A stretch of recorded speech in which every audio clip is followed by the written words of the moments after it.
President Trump দাবি করেছেন ৮ মাসে তিনি ৮টি যুদ্ধ থামিয়েছেন, কিন্তু নোবেল শান্তি পুরস্কার পাননি। বিশেষ করে ভারত পাকিস্তানের মধ্যে শান্তি প্রতিষ্ঠায় তিনি শুল্ক হুমকির মাধ্যমে গুরুত্বপূর্ণ ভূমিকা রেখেছেন। প্রেসিডেন্ট ডোনাল্ড ট্রাম্প দাবি করেছেন ৮ মাসে তিনি ৮টি যুদ্ধ থামিয়েছেন, কিন্তু নোবেল শান্তি পুরস্কার পাননি। টেলিভিশন চ্যানেল এনডিটিভির প্রতিবেদন অনুযায়ী বুধবার হোয়াইট হাউসে সাংবাদিকদের সামনে ট্রাম্প বলেন, আমার মনে হয় না কোনো প্রেসিডেন্ট কখনো একটি যুদ্ধ থামাতে পেরেছেন। আমি গত ৮ মাসে ৮টি যুদ্ধ থামিয়েছি, কিন্তু আমি কি নোবেল পুরস্কার পেয়েছি? না। তিনি এমনকি বলেছিলেন এটি কখনোই সম্ভব নয়। তবুও তিনি আশাবাদী আগামী বছরটা হয়তো ভালো হবে।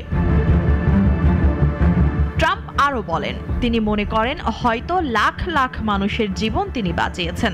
এর আগে মধ্যপ্রাচ্যের সফরে সাংবাদিকদের সঙ্গে আলাপে তিনি দাবি করেন গাজার যুদ্ধবিরতি এবং বিশ্বজুড়ে ৮টি সংঘাতের সমাধানে তিনি ভূমিকা রেখেছেন। প্রেসিডেন্ট দাবি করেন যুক্তরাষ্ট্র এখন বাণিজ্যে অসাধারণভাবে সফল এবং শুল্কের মাধ্যমে শত শত বিলিয়ন ডলার আয় করছে। তার মতে এই শুল্ক নীতি অনেক ক্ষেত্রেই যুদ্ধ ঠেকিয়ে দিয়েছে। বিশেষ করে তিনি উল্লেখ করেন ভারত ও পাকিস্তানের মধ্যে সম্ভাব্য সংঘাত ঠেকাতে তিনি শুল্কের হুমকি দিয়েছিলেন।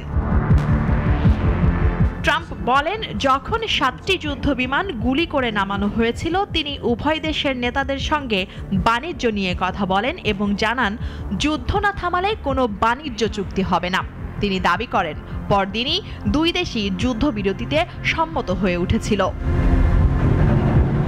সাক্ষাৎকারে ট্রাম্প আরও জানান তিনি ভারতের প্রধানমন্ত্রী নরেন্দ্র মোদী এবং পাকিস্তানের প্রধানমন্ত্রী শেহবাজ শরীফের সঙ্গেও কথা বলেছেন।